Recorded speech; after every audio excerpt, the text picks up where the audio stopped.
देख रहे हैं इस वक्त मेडिकल कॉलेज के सामने यहाँ पर जो फयाज साहब इस वक्त यहाँ पर कॉलोनी में घूम रहा है door to door for the purpose of vote. आप देख सकते हैं किस कदर यहाँ पर कैंपेनिंग चलाई जा रही है डोर टू डोर। तो फिर यहाँ पर ये इस वक्त वोट मांगने के सिलसिले में आया है। इस वक्त हम उगजन पेठदयालगाम जहाँ पर मुझे एक आज़ाद उम्मीदवार कैंडिडेट जिसका नाम फयाज़ अहमद खांडे, एडवोकेट फयाज़ अहमद खांडे, तो फिर मैं आप लोगों से गुजारिश करता हूँ फयाज़ अहमद के खांडे की जो मन की बात है वे खुद बता देगा इस लाइव में जो मैं यहाँ पर उगजन सरजमीन से उठा रहा हूँ। और इसमें खास दिलचस्प बात यह है कि फयाज साहब जो कि इस वक्त मेरे साइड में बैठा है, इसकी एक अलग ही बात है, एक अलग ही जज्बा है, जो अलग ही नारा है जो मैं आप लोगों को इस लाइव में दिखा दूंगा और समझा दूंगा और बता दूंगा। मुझे यही उम्मीद है जो भी लोग ये देखेंगे फयाज साहब का ये इंटरव्यू जो यहाँ पर इस वक्त चल रहा है, इसको लाइक शेयर और सब्सक्राइब करेंगे। और साथ ही साथ मैं फयाज साहब से रिक्वेस्ट करता हूँ कि वो हमारे साथ लाइव में आ जाए। फयाज साहब, मैं आपसे ये सबसे पहले मैं सलाम आपको करता हूँ, सल्यूट करता हूँ, क्योंकि मैंने बहुत कुछ सुना है सोशल मीडिया पर। आज तक मैंने बहुत से कैंडिडेटों के पीछे अभी तक मैं दौड़ा हूँ और उनके साथ रूबरू तारफ़ भी हुआ हूँ। लेकिन सबसे पहली और अच्छी बात आप में ये है कि आप बरसर रोज़गार था, आपने वो रोज़गार क्यों छोड़ा और किस लिए छोड़ा? बिस्मिल्लाहिर्रहमानिर्रहीम, इय्याका नअबुदु व इय्याका नस्तईन, अम्मा बाद। देखिए, जहाँ तक नौकरी छोड़ने का ताल्लुक़ है, मैंने 18 साल एजुकेशन डिपार्टमेंट में एज ए टीचर काम किया है। इस दौरान मैं अपने तनख्वाह से गरीबों, मिस्कीनों, बेवाओं, यतीमों को फाइनेंशियली मदद करता था।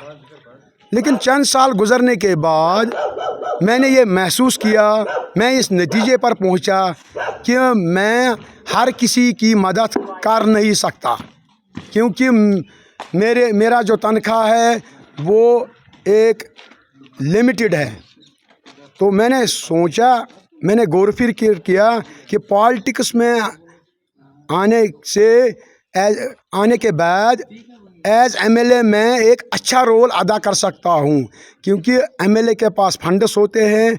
मैं उनको प्रॉपरली यूटिलाइज़ करना चाहता हूं, चाहे रोड हो, चाहे बिजली हो, चाहे पानी हो, चाहे और कोई भी चीज़ हो। सर, आप वो यूटिलाइज पैसा किन में करना चाहता है? जिस तरह की मैं देख रहा हूं कि जो पार्टी के अपने वर्कर होते हैं वो उन्हीं के ऊपर वो पैसे डालते हैं, उन्हीं के कामों में वो देते हैं। जो गरीब आवाम होता है उसके और कोई नज़र नहीं मारता है, न गरीबों के मसले मसाइल के और नज़र मारता है। तो आप क्या कुछ कहना चाहते हैं उसके बारे में? देखिए, ये आपने बहुत अच्छा सवाल, और ये सच भी है, मतलब कि ये सभी लोग जानते हैं। देखिए, जहाँ तक मेरे मैनिफेस्टो का ताल्लुक़ है, मेरा मैनिफेस्टो में सबसे पहला पॉइंट जो है वो है सोशल जस्टिस, समाज में इंसाफ कायम हो, and development. Social justice and development, समाज में तरक्की हो, मतलब इसकी मैं वजाहत करना चाहता हूँ।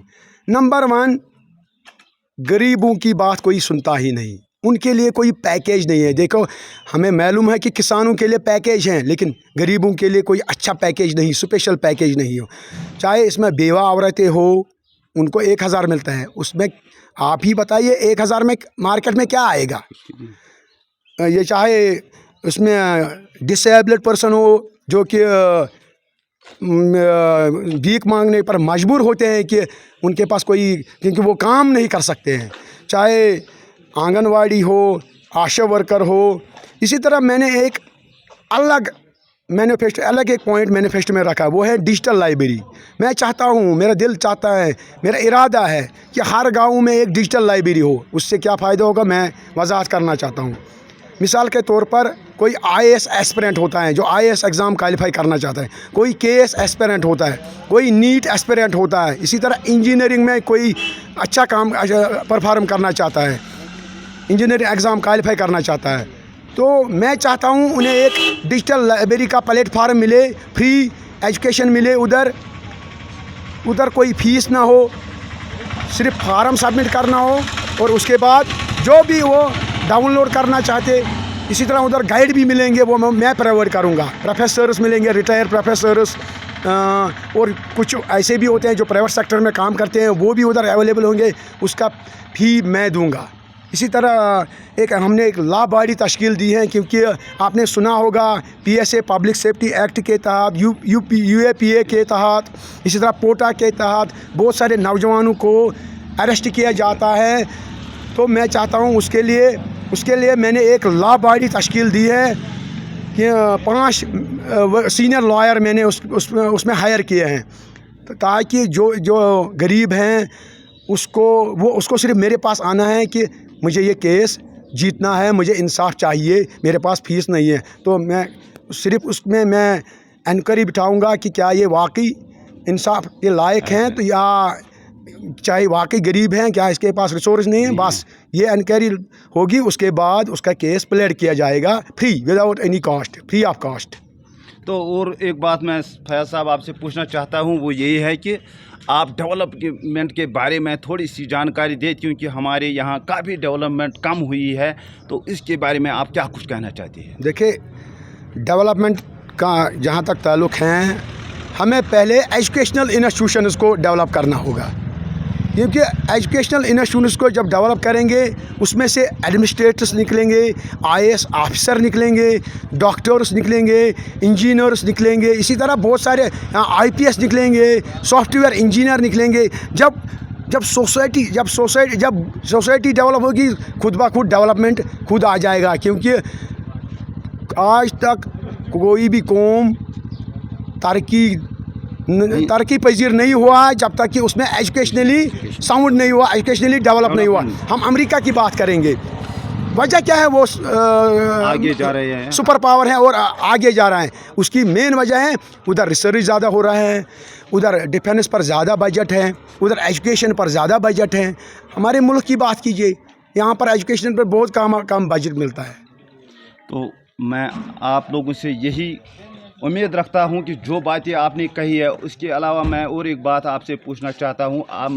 میں نے سنا ہے اور سوشل میڈیا پر میں نے دیکھا ہے کہ آپ نے اپنا روزگار جو تھا وہ چھوڑ دیا, صرف سے صرف آپ کا مقصد ہے لوگوں کو مدد کرنا ہے, اور جو آپ کی آنے والا سمے ہے اس میں صرف سے صرف آپ کی یہی امیدیں ہے کہ آپ لوگوں کی ڈیولپمنٹ اور ان کی پراسپرٹی اور ان کی اور کاموں میں اپنا وقت صرف کرنے والا ہے. تو یا یہ سچ ہے یا جھوٹ؟ نہیں, یہ بالکل ٹچ کر دیجئے, یہ بھی بالکل سچ ہیں. آپ اس کے لیے سروے بٹھائیے, مطلب کہ آپ میڈیا سے تعلق رکھتے ہیں, آپ ہر کسی کام, ہر کسی ایونٹ سے واقف ہوتے ہیں مجھ سے زیادہ. میں اپنے آپ کو بڑا نہیں پیش کر رہا ہوں, مجھ سے زیادہ میڈیا زیادہ واقف ہوتا ہے, کیونکہ ان کا کام ہی یہی ہے کہ کہاں کیا ہو رہا ہے. تو آپ ایک سروے بٹھائیے کہ اس آدمی میں کیا پوٹینشیل ہے, اگر یہ MA LLB ہے, کیا اس نے کچھ کنٹریبیوشن دیا ہے سوسائٹی میں, کیا اس نے غریب بچوں میں کوچنگ سینٹروں میں مفت ایڈمیشن کرایا, وہ معلوم کیجیے میرے ایریا میں. تو جو لوگ کہیں گے وہی سچ ہوگا, میں اپنی زبان سے تھوڑی کروں گا. آپ کا نشان کیا ہے سر؟ میرا شکریہ, بہت اچھا سوال ہے. سب سے اچھا سوال, میرا نشان, چناؤ نشان ہے کمپیوٹر, جو کہ ایک TV جیسا دکھتا ہے, ڈیسک ٹاپ. تو thank you. Ground report at the spot of اگجن پیٹدیالگام, تھوڑی channel of Sajjad Kashmiri. Thank you once again. ایک اور منٹ سر, ایک اور minute. Thank you once again. تو پھر میں آپ لوگوں کے ساتھ یہاں پر بلال صاحب جو کہ ایڈوکیٹ تھا, فیاض صاحب جو ایڈوکیٹ تھا, اور اسی کے ساتھ میں آپ کو تھوڑا سا یہ انٹروڈکشن دینا چاہتا ہوں, جو کہ اس کی جو کچھ پرفارمنس میں نے سنی ہے اور دیکھی بھی ہے. تو اس کے علاوہ فیاض صاحب آپ کیا کچھ کہنا چاہتا ہے, ایک چھوٹی سی بائٹ دے دیجیے. بسم اللہ الرحمن الرحیم. ایاک نعبد و ایاک نستعین, اما بعد. دیکھیے, میں یہ کہنا چاہتا ہوں, میں ایک ایڈوکیٹ ہوں پچھلے 4 سال سے. مجھے لگا کہ سماج میں انصاف نہیں ہو رہا ہے, لوگوں کے مسائل حل نہیں ہو رہے ہیں, لوگ کچھ کہہ نہیں پاتے. مطلب کہ آرٹیکل 19 ہمیں अधिकार देता है फ्रीडम ऑफ एक्सप्रेशन, बोलने का अधिकार, तो कम से कम सोसाइटी में बोलने का हक होना चाहिए, चाहे कश्मीर हो चाहे कन्याकुमारी हो। इसके अलावा मैं और एक बात कहना चाहता हूँ कि वो बेरोज़गारी के हिसाब से, कि रोज़गार के ताल्लुक़ से बात ये है कि एक एम्प्लॉयमेंट पैकेज मिलना चाहिए JNK को, क्योंकि एक तो हमें 370 हमारा रिवोक किया गया, 35A भी लिया गया है, लेकिन कम से कम हमें पैकेज तो मिलना चाहिए ताकि लोगों को हीलिंग टच मिले, क्योंकि बेरोज़गारी ज़्यादा कश्मीर में है। थैंक यू सर फैयाज साहब, मैं आपका तहे दिल से शुक्रिया अदा करता हूँ। साथ ही साथ मैं लोगों से यही कुछ कहना चाहता हूँ कि ये जो हमारा कैंडिडेट है अनंतनाग वेस्ट कॉन्स्टिट्यूंसी, जो कि हमारा यहाँ उम्मीदवार है, उसकी निशानी है कंप्यूटर, जो कि डस्क की तरह होता है। तो फिर मैं आप लोगों से इसी के साथ विदा होने जा रहा हूँ। Thank you once again sir.